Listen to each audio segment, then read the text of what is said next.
A different world. Everybody out on the fence.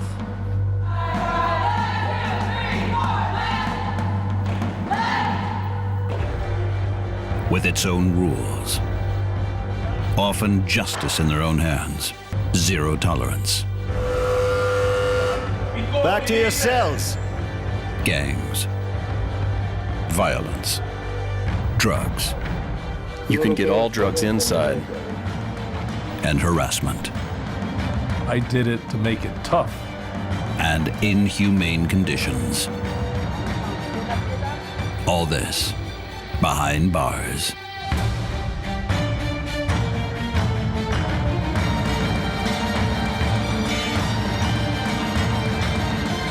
In the world's toughest prisons. Harassment, humiliation, pushed beyond the limit. Welcome to Miami-Dade Boot Camp. As of right now, we break them down and we empty the cup, and that way we can refill it. Get it out your mind. Get boot camp on your mind. The concept, break them down. At all costs, until they give in or give up. They see us as robots. We're not people, we're robots. It's crazy. For those who can persevere, freedom beckons. Those who fail end up here. Miami-Dade County Jail. Same prison, different department, different inmates, tougher inmates. The toughest. You're gonna get got to before the officers get here. By the time they do that, you hurt. You hurt, you bleeding, something happened. Murderers with life sentences who know the brutality behind bars. Your life could be taken away easy in prison. Very easy, because you're around 1,500 different personalities. Miami-Dade County Jail and Miami-Dade Boot Camp. Certainly the most notorious departments in one of the world's toughest prisons.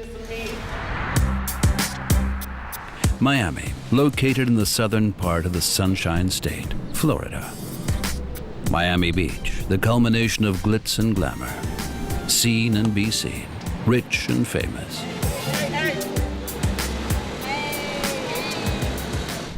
But when you look behind the glittering facade, Miami is the second poorest city among major metropolitan areas in the United States. 17% of the population live below the poverty line. Crime rate, much higher than the national U.S. average. The Miami Police Department has their hands full, and tough guys by the numbers. Final stop for most of them, Miami-Dade Pretrial Detention Center, DC Jail for short.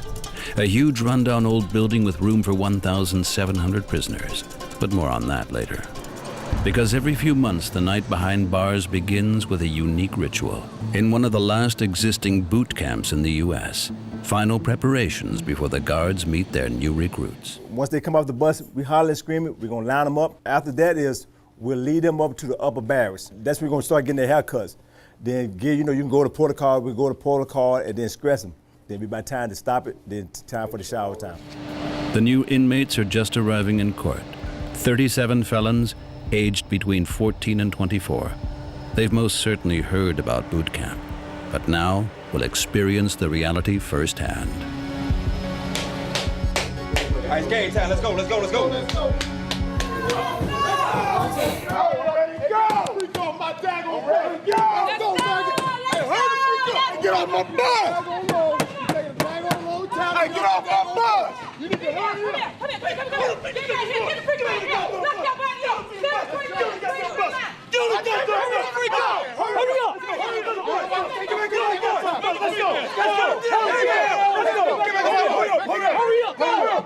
Get on back, y'all freaking out now. You ain't sitting right now. Kill them buzzers. Hurry up, sit down. Let me tell you something right now. You ain't feeling boot camp. Do you understand that? Listen, do you understand that? You didn't get a whole lot of goddamn lie to me. Do you understand that? How much do you goddamn more for? I'm talking to you. Answer, no, hold on, answer. You ain't get a whole lot of sticky lie. You get a whole lot of goddamn lie to me. I'm talking to you. Answer. Answer. A small taste of what the next months are going to be like here. You already know you freaking leave. All right, right, sir. All right, sir. Louder than that. All right, sir. Louder than me. All right, sir. Yes, sir. Confuse, shock, unsettle. All to the max. Mission accomplished after only 3 minutes.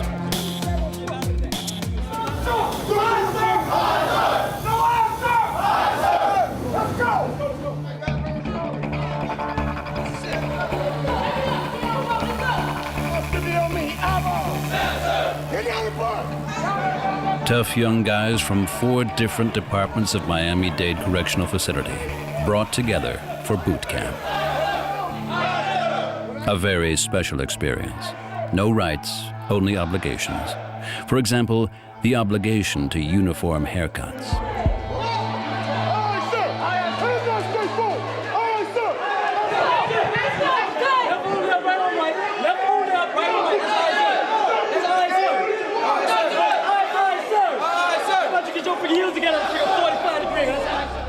Robert is 21 years old, but old enough for attempted murder and aggravated assault. The boot camp, his last chance to escape regular prison. 16 months of constant drill instead of decades behind bars. Younger offenders are given a second chance. But there is a price to pay. Constant drill, harassment, and systematic humiliations in exchange for a sentence reduction. Maybe. Run the place, do it now. Run the place. Now stop. Too many of the boot camp participants can't even survive the first week.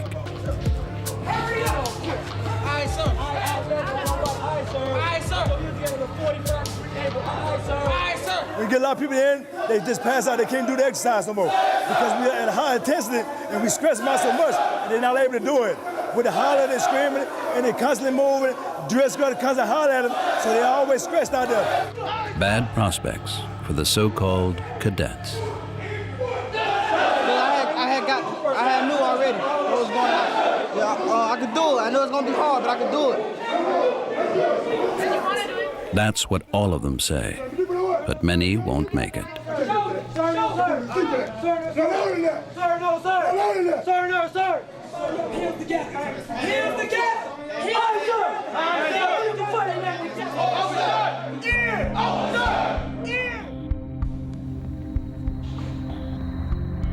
They have to make it through the full 16 months. Otherwise, it was a useless exercise.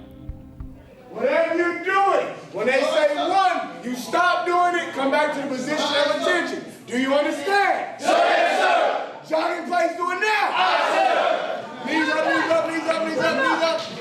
3, 2, and 1. Yes, sir. For 5 years now, Officer Jules Wooden is drill instructor with a passion at Miami-Dade Boot Camp.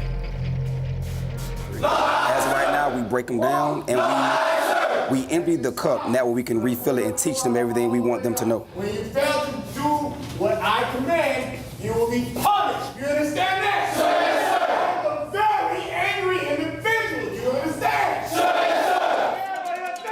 Yes, sir. 5, 4, 3, 2, and 1. Meanwhile, the intake of rookies enters the 3rd hour. Continuous shouting, humiliations, distress and distract.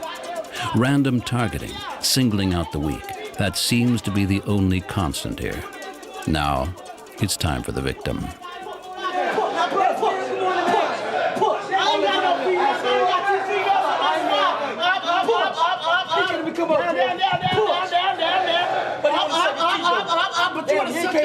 He wanted to sleep. Hey, you came to lay down. You came to lay down. He wanted to sleep. Ain't no dog on high. Hey, keep all that down. Check out his head. Push. We ain't done push. Get your knees off my freaking dick. Psychological abuse and torment is also part of the boot camp program. Aye, sir.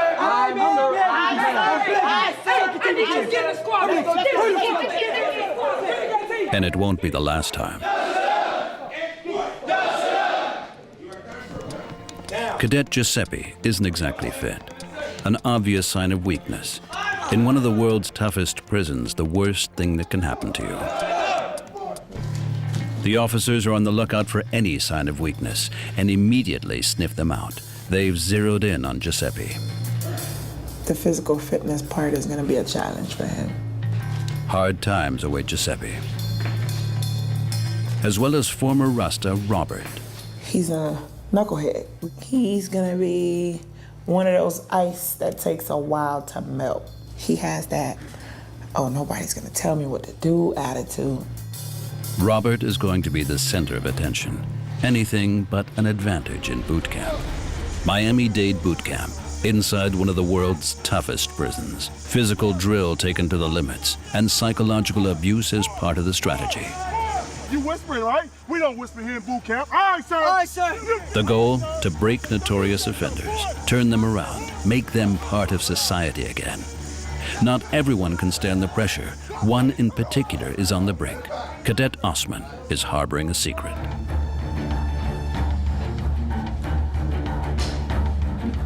It drives me crazy. That's all I got on my mind. But more on that later. Miami's correctional facility is comprised of several units. Boot camp is just one of the units, the smallest and surely the one with the toughest rules. Particularly notorious is also another division, the Pre-Trial Detention Center, DC Jail for short. A person who commits an offense in Miami lands here first. The jail is a melting pot for criminals of all kinds, many pre-trial, some sentenced. 6 a.m., Officer Ivory Williams begins his shift. The 48-year-old Williams has been working at DC Jail for almost 20 years now. It's supposed to be a detention center, despite the fact that convicted criminals are here too.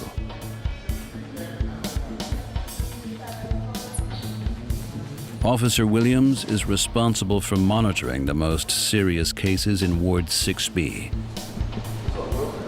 Even murderers with life sentences.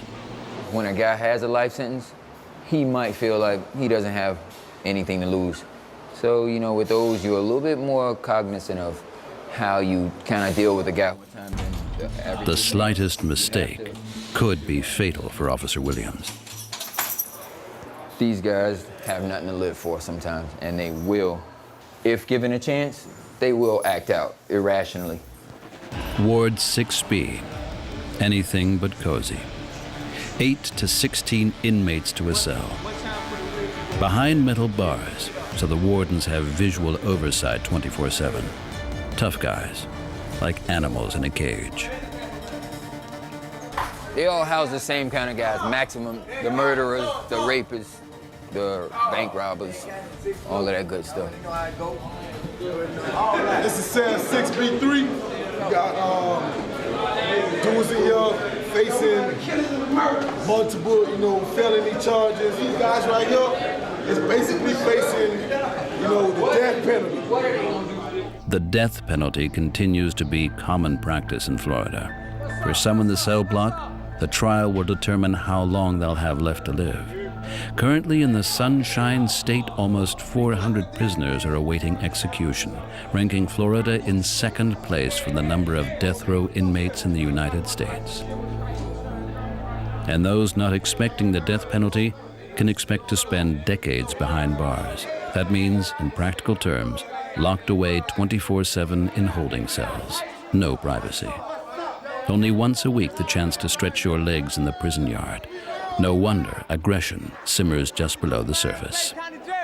That's your last time doing that. Miami-Dade County Jail, Florida. A place with no room for compassion. I feel sorry for them, no. Honestly, some people, I'm sure there are some people who didn't do what they're in here for. There is a percentage. I'm quite sure not everybody is guilty, but for the ones who did, no. And so the inmates spend their days and nights behind iron bars in Miami's infamous jail. The narrow cells, a reservoir for dangerous criminals. The inevitable close quarters, stoking aggression. Plenty of time to craft homemade weapons and harass fellow inmates. I've seen just about everything from gang fights, stabbing, shanks, You know, when we say a shanking, that's basically a homemade or jail-made knife. And when we say somebody got shanked, that means he just got stabbed or, you know, cut up or whatever, you know. He's bleeding out. Someone else who has pretty much seen everything? Torrance, 45 years old, murderer.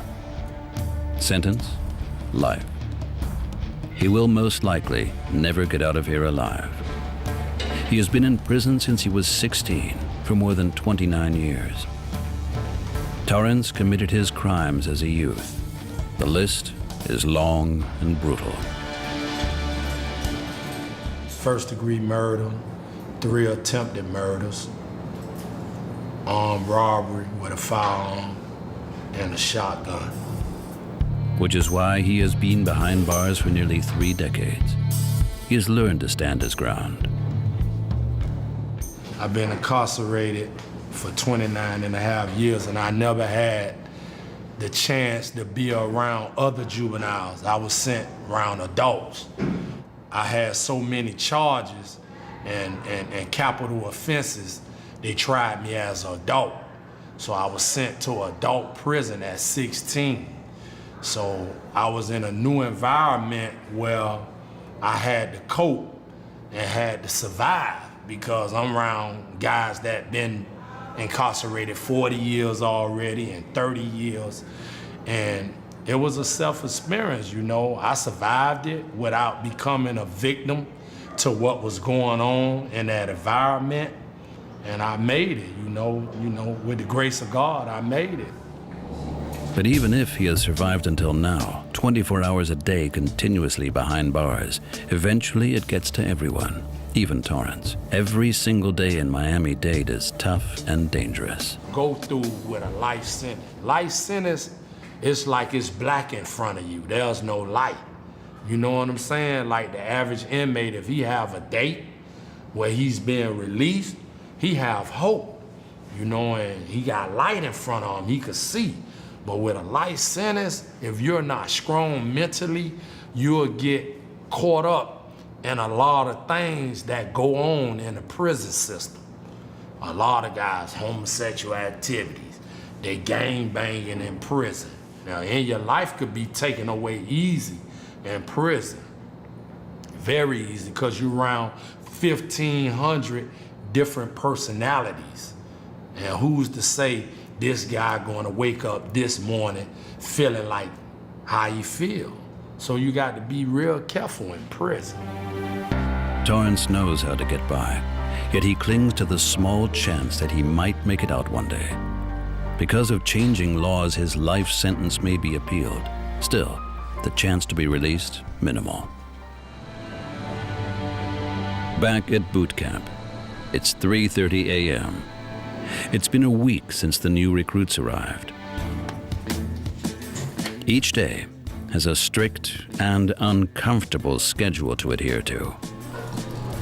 4 a.m. sharp, wake up.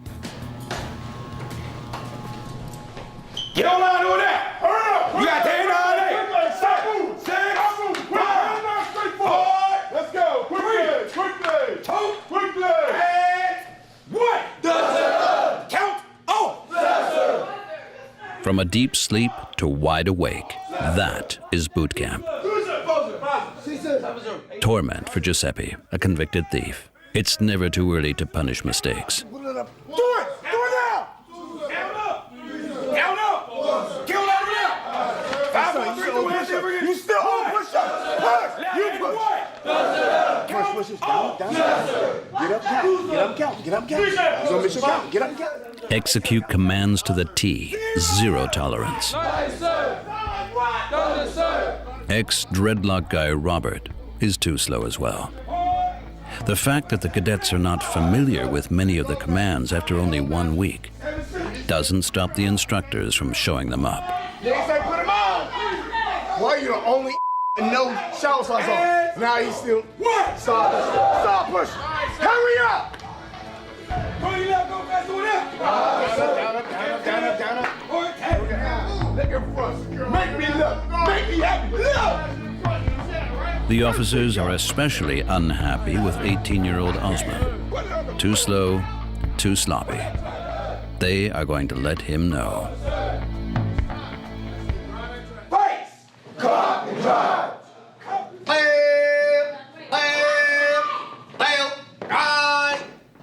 It's off to the pool first, on command and under strict supervision. Officer Wooden has already whipped countless offenders through boot camp. For a lot of them, once they first get here, they have a lot of drugs in their bloodstream. They have a lot of alcohol within their system. So after a week of working out, you see that coming out of their pores. And first their body breaks down. Once their body gets tired, their arms get tired, their muscles get tired. But as they continue to push on, you see a light at the end of the tunnel. The cadets are still far away from the light at the end of the tunnel. Out into the night on an empty stomach for the first leg. The workout begins at 5 a.m., physically demanding as nothing before. Today outside for the first time. Giuseppe and the other cadets are suffering. Sleep deprivation and hunger are part of the program to grind them down. Very tired. Hungry. Hard physical training on an empty stomach. The cadets reach their limits pretty quickly after wake-up. Inmate Robert is battling against his exhaustion and hunger. Craziest feeling ever. No breaks are planned during morning workout. Only when the body fails due to complete exhaustion is the mind ready for unconditional surrender. At least, that's what the officers think. Giuseppe continues to fall further behind during the running. Any sign of weakness is a magnet for the instructors. I say something, you say something. New kick. Push. All right, sir. All right, sir. You got all the way. Say nothing. All right, sir. All right, sir. On your feet. All right, sir. All right, sir. Hey, push you now. All right, sir. You gonna see whisper? You whispering, right? We don't whisper here in boot camp. All right, sir. All right, sir. New kick. Now, you a whole lap behind, which means you got to sprint around and catch up with everybody else. Let's go! All right, sir.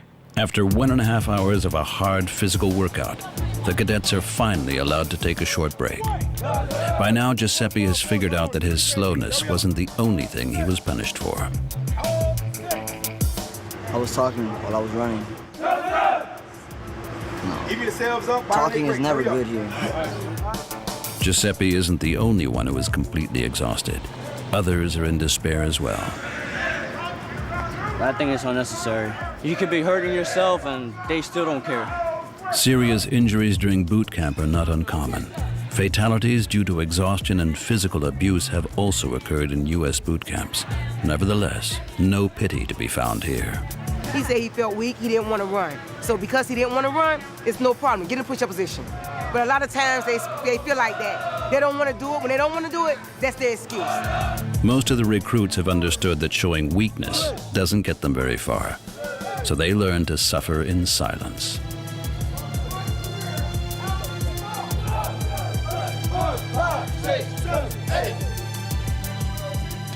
When during training, it's their job to make sure they stay healthy. If they don't stay healthy, they can't complete through the program. Before sunrise, it's already 85 degrees Fahrenheit in Miami. Keeping hydrated is crucial. The ration for the cadets, only 200 milliliters, meager, and as everything, only on command. Divided over the day, it will be exactly 2.5 liters. Even if it seems absolutely inhuman, boot camp provides a second chance. Young offenders between 14 and 24 years of age can drastically shorten their sentences. But they have to go through hell to get there. 16 months of complete surrender. According to the wardens, a lesson for life. Break them first, then build them up again. Not every cadet can stand the strain. An average of 10% drop out during the first week.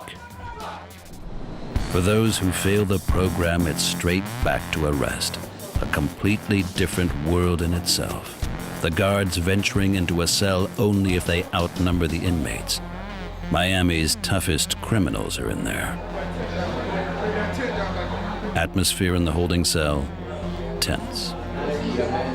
Turkle, armed robbery. is one of 16 inmates in this cell.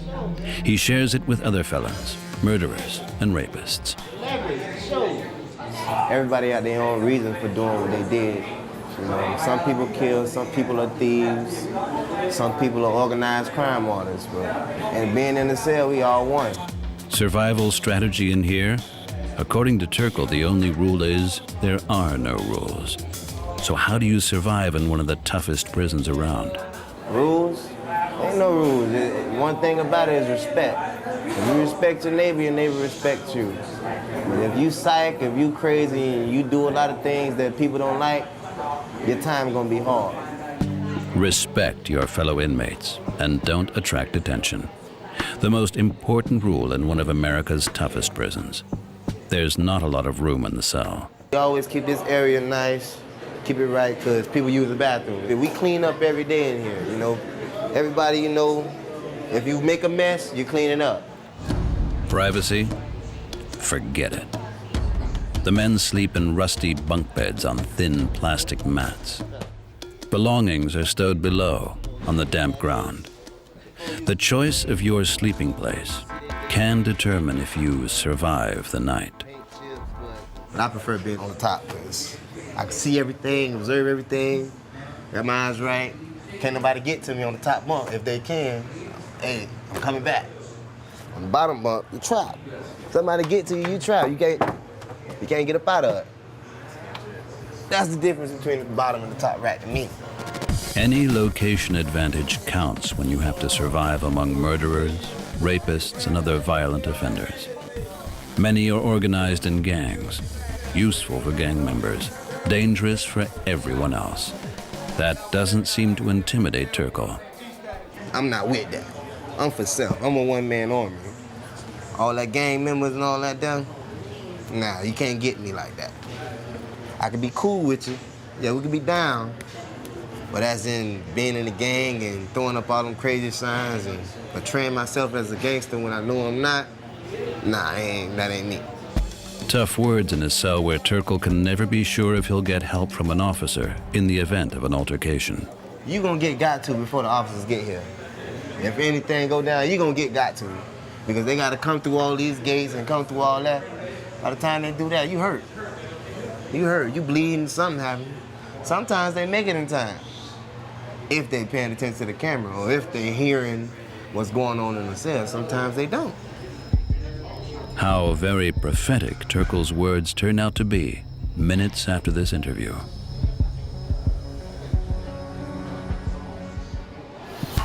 Alarm in Turkle's cell. Brawl among prisoners. One of them has a black eye and is taken away. It's Turkle. What happened? Did he say something wrong? We'll find out later. Back in Miami-Dade boot camp, clear message to all now. Memorize the basic rules, loud and clear. But Cadet Osman can't concentrate. Aye, sir. Sir, as 14 order is, I will not use tobacco products, illegal drugs, and or alcohol. Stop, sir, done, sir, done. So you got everything other than doing the right thing on your national little mind. That's how smart you are. So get all that crap that's on your mind off your mind and get boot camp on your mind so you can get past this, get through this, and become a productive citizen. That's what you're expected to do. That's what the judge wants you to do. I don't even know why they gave you the opportunity to come here. But you got all that on your mind. Get it out your mind. Get boot camp on your mind. Do you understand that, son? All right, sir. The drill sergeants have quickly recognized Osman's learning difficulties. Despite this fact, he gets no special support, only special hardships. Cadets who are unsure themselves or anxious attract the instructor's attention. One after the other, the officers take the 18-year-old to task. Why Osman is unfocused? The photo falling out of his locker could be an indication. But for the officers to deal with it would be to deal with the people behind the crimes. That doesn't happen here, according to Cadet Robert. It's different between drill discredit and using power. If you feel passionate about it, yeah, but not in a way as in like controlling people. They see us as robots. We're not people, we're robots. It's crazy. Function like robots. a boot camp principle. Functioning, reliable, on demand, the ideal cadet. But Robert is considered stubborn. Boot camp hasn't broken him yet. It's just letters from family. I tell them not to write. I don't like to think about the outside while I'm incarcerated. Just trying to focus on what's going on right now. The drill officers are focusing on Robert and his "nobody has got to tell me what to do" attitude. Besides, his list of offenses is 2 pages longer than the rest of the group's. Attempted murder, aggravated assault, fleeing and eluding. No, I don't regret it at all. It's happened, it happened. I can't take it back, can't press the rewind button, so I don't regret it. Just a mistake I made. Just know better next time what to do. Under normal circumstances, he would be serving a 30-year sentence for those offenses.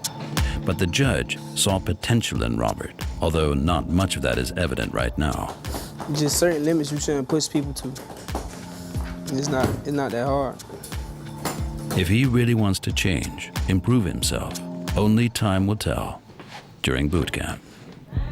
Giuseppe, at 18 years of age, belongs to the younger cadets. Still, he is here for a reason. 5 armed burglaries.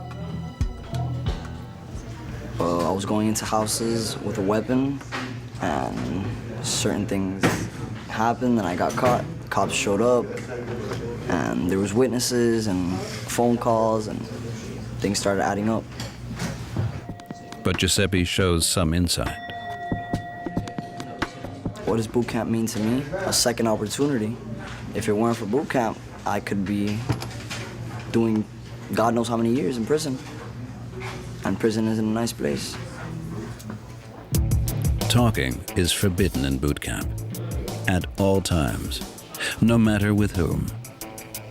Therefore, Giuseppe is now in trouble for the 3rd time. Getting smoked is boot camp slang for some serious physical activity. Let's go. Aye, ma'am. Aye, ma'am. Aye, ma'am. Aye, ma'am. Push, push, push, push. Push through it, push through it. You got to get off the deck, son. You got to get off the deck. Get on your feet, on your feet, on your feet, on your feet, on your feet. Do you know what we doing? Do you know what we doing? Yes, ma'am. What are we doing? Osman knows boot camp punishment as well. The drill instructors know he is one of the weaker links. Today, the 18-year-old is far away with his thoughts. He has recently become a father. It's a great feeling, but it's a bad feeling knowing I can't be there for him right now, at this moment. 2 months before the birth of his daughter, Osman was arrested. The 18-year-old allegedly stole cars and robbed a bodega with his accomplices.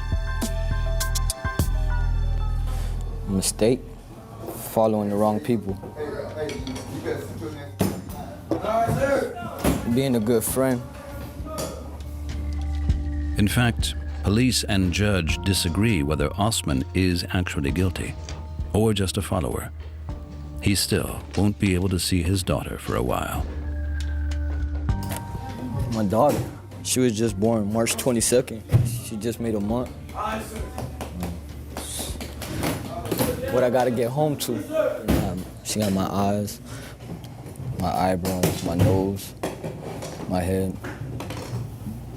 The pressure, the constant screaming, no privacy, and being away from his newborn daughter, too much for the young cadet.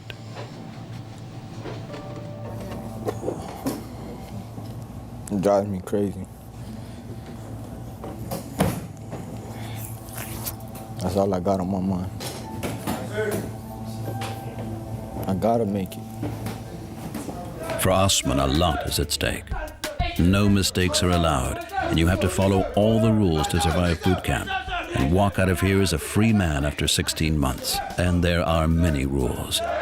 One of the most important to remember, every sentence begins and ends with "sir," and never look the warden in the eye. You freaking step off that way, and you don't go freaking back that way. You understand me? All right, sir. All right, sir, say something. Sir. The daily routine is just that, routine, brainwashing and workout. The constant repetition of all the rules should provoke the cadets. Whoever is angry makes mistakes, and mistakes are punished. Every movement must be fast, every answer loud and clear, true to the motto. Yeah, move, gotta move like what? Like sir. Sound like what? Thunder, sir. Each violation means punishment. Physical torment in the form of push-ups, sit-ups, or squats. In addition, if one cadet makes a mistake, the drill instructors often punish the rest of the group as well. Those who do not follow the rules end up back behind bars, and it's pretty brutal there, as inmate Turkle knows too well. He'd just shown us his cell. A few minutes later, he was being led away with a black eye. What happened?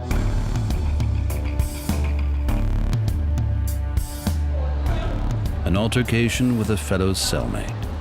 And when the inmates of cell block 6B argue, they argue with their fists, which have left traces on Turkle's face. I said one thing on camera that shouldn't have been said, and the person in that gang felt like, oh, you put my name out there, you put our gang out there, so you gotta tighten up. All right, I'll give you an issue. We waited till y'all left. He called me out, and I gave him his issue. Simple as that. A little punch, a little swelling. Where he at? I want to see him. I want to see how he look. If this all I got, I wonder what he got. And we was fighting for a minute.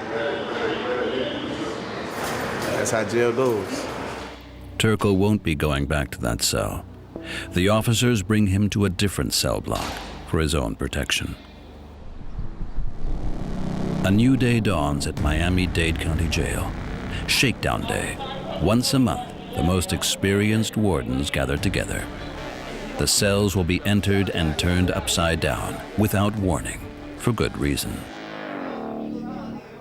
They get comfortable when you don't do it, so to make them uncomfortable so they don't know how and where to hide stuff, because they're very creative, so they don't have nothing but time to find different places to hide things.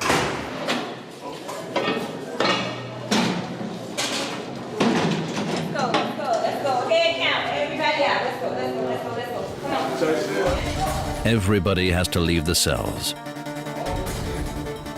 10 officers are on duty. 3 to pat down the inmates and to monitor them. Officer Williams is here too. We search them down for contraband, anything that they shouldn't have on them, things that are not given through commissary or by us. Anything that we consider illegal, we call contraband. Once it is determined the prisoners aren't carrying any weapons, the cells are searched. The guards take anything that could be a potential risk. For example, misused bandages, which the inmates can use to strangle themselves or others. Nothing remains unsearched, not even the laundry, with success. Over here. Homemade, I don't know what you guys call it. What the inmates do, they call it buck. They make buck. They put a little nozzle on it. There's fruit fermenting inside of the glove. They're making some type of alcoholic beverage to drink. Lo and behold, the prisoners have hidden a homemade cocktail in the dirty laundry bag, tightly sealed with a creative closure. And they make the tip with a toothpaste dispenser. They emptied out the toothpaste. Nope. They're very inventive. They have nothing but time. The discovery has consequences for the inmates, and they know it too. Bad luck. So basically what happened is we'll charge him for contraband, for possession of contraband. He'll go through a hearing, a disciplinary hearing, and then they'll charge him according to that, whatever that charge holds. And then he'll be placed in administrative confinement, pending disciplinary confinement. The maximum penalty every inmate is afraid of. The box. The prisoner's nickname for the isolation cell. Solitary confinement. No human contact except some officers. No daylight. No sounds in the 75 square feet hole. When the iron bar slides into place, it's like being buried alive. If the Buck's producer lands inside the box will be determined in the next few days. In the meanwhile, the officers continue their search. Contraband can be hidden anywhere, especially A shank or drugs, a homemade knife or drugs. drugs are regularly smuggled into prison. There's various ways drugs can come in. Visitors, attorneys, officers, counselors, nurses. It's various ways. Because this is a public building, so it's nothing but traffic in and out, in and out, in and out all day. There's too many hands in the pot. For now, only one discovery, the fermented orange juice. Inmates file back into the cell, and the door closes.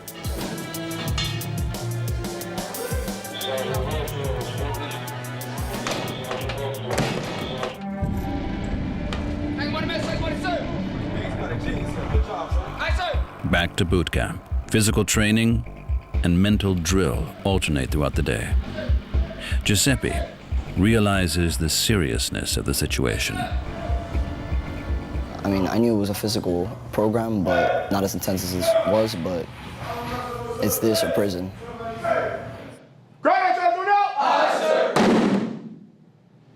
You got one that want to touch his chair at the last minute. One screwed it all up. Security trash, do it now! Aye, sir. 5, 4, 3, 2, and 1. Yes, sir. For the mess of perfection. Grind that trash, do it now! Aye, sir. Mealtime. It should be the highlight of the day, especially when you consider that the recruits burn a lot of calories due to the extreme workouts. But even during mealtime, there are rules. Many unusual rules, without rhyme or reason. Right grip or right knee. Your arm does not go on my armrest. That is not for you, that is for decoration. Ready? Pray. Eat. Food as means to an end, as additional drill unit, in which it is all about one thing: watch yourself, pay attention. Many of the cadets have learned to hate these meals, but when you're starving, you still eat it. To survive. As always, the clock is ticking. 8 minutes, then everything has to be off the plate. Eating, please use only one hand. Why? No good reason, except that it's less comfortable. Constant physical activity makes the recruits hungry, but the administered amount of calories is calculated. Enough to survive, not enough to satiate. Robert has given up thinking a boot camp meal will fill him up. Just to survive.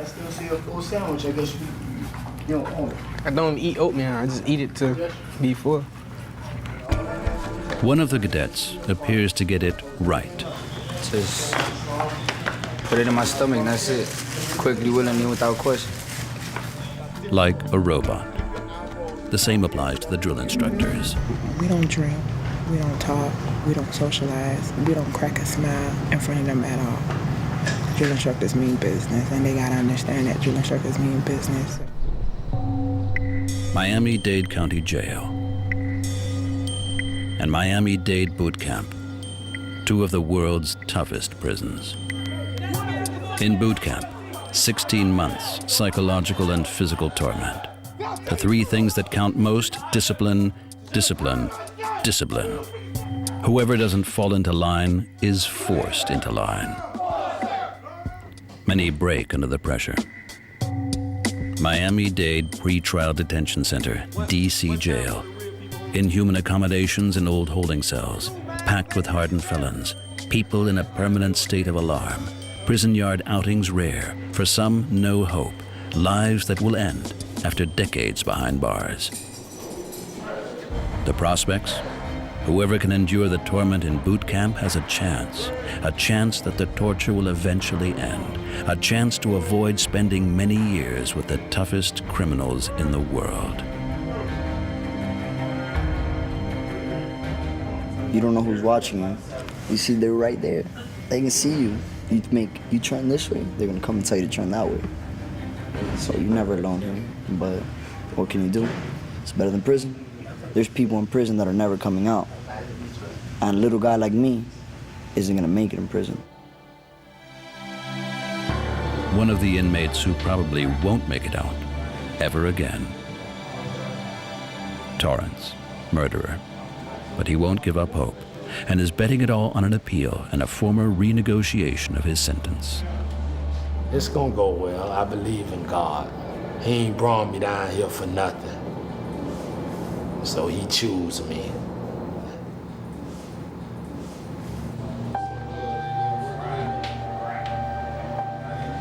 Turco, the robber, is getting out. In a year. Enough time to dream about the big things and little things.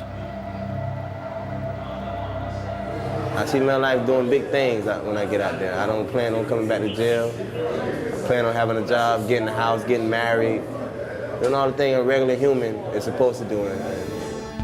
Osman has only one goal, getting through boot camp so that he can finally hold his daughter in his arms.